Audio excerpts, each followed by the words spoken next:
Hi, I'm Wendy. Welcome to my West Coast garden. Today is January 4th and it is a beautiful day, which is kind of unusual on the soggy West Coast.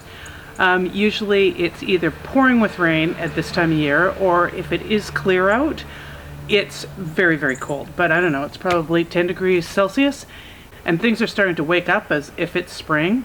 We had heavy rain the last couple of days, but New Year's Day was beautiful. And today is lovely. It's supposed to start raining again tomorrow, so I thought I would take advantage of the day and have a tour around the garden to see what's coming up and what's waking up to spring.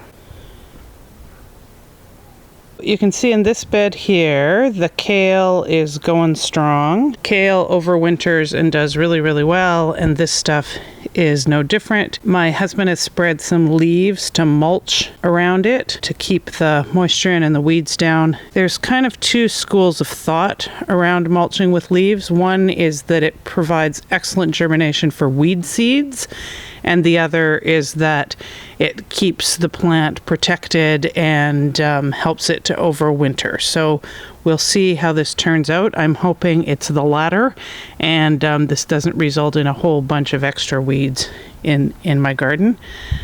So the kale's doing great. The Swiss chard is also kind of starting to wake up to spring. Some of these plants we harvested in the summer, and I also have some kind of baby ones that are probably hidden underneath the leaves. The winter broccoli is sprouting, and we'll be able to probably harvest some of that in the coming months. Now, over in this bed is garlic and shallots. I've just put a mesh on top of that so the birds or neighborhood cats don't dig up and eat the bulbs. And over here, you can see the greenhouse. What I've done is I've bought just a cheap $130 greenhouse from Lowe's that is just made out of plastic. You can see it flapping in the wind. And I've built a frame for it, which I've put on just concrete piers. So we'll just open it up and have a look inside. Inside, I've built beds that are holding the inner part of the frame. And then you can see the rest is just what comes in the kit. Not any plants in there because it's winter. I've got a bucket of water to help moderate the temperature in here. Some rat traps. And here I've got some winter lettuce that I planted out in the fall, and it's doing fine. It won't do a whole lot until it gets a little bit warmer, but maybe starting now, it's probably, I don't know, it's probably a good 15 degrees in here. So if the temperature holds, it should keep growing, but you never know. With winter, it could get, we could have a cold snap again until sort of February is when they recommend that you start planting things outside. So we'll see how this goes. It's a bit of an experiment. On New Year's Day, because it was so beautiful out, I planted some peas and some breakfast radishes,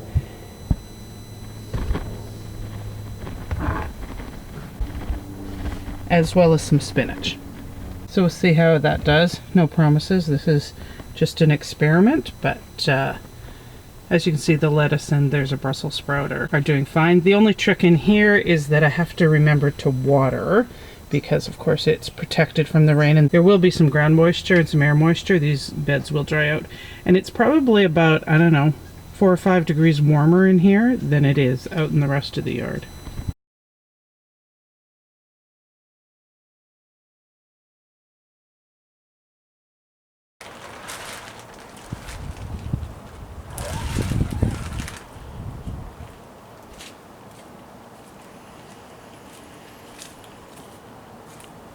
In this bed here we have carrots and some beets, and again some winter broccoli, and I'll just pull out one of the carrots to have a look. These were ones that I thinned. I think there's an earlier video on that. that I thinned in the fall, but here you can see there's one I could pull out, here's another, and there's a variety of different carrots in here. But there is a couple I'm not wanting to harvest today, but as you can see, they're just fine. They're doing just fine, and will start to grow again in the spring. We just need to be a little bit careful of carrot fly, and so we'll have to put cloth over them when the spring starts to protect them, or the carrot maggots will burrow down into the ground, and they stay for quite some time before, and are really hard to get rid of. Here's a nice big one. It's kind of fun to have carrots fresh out of the garden in January.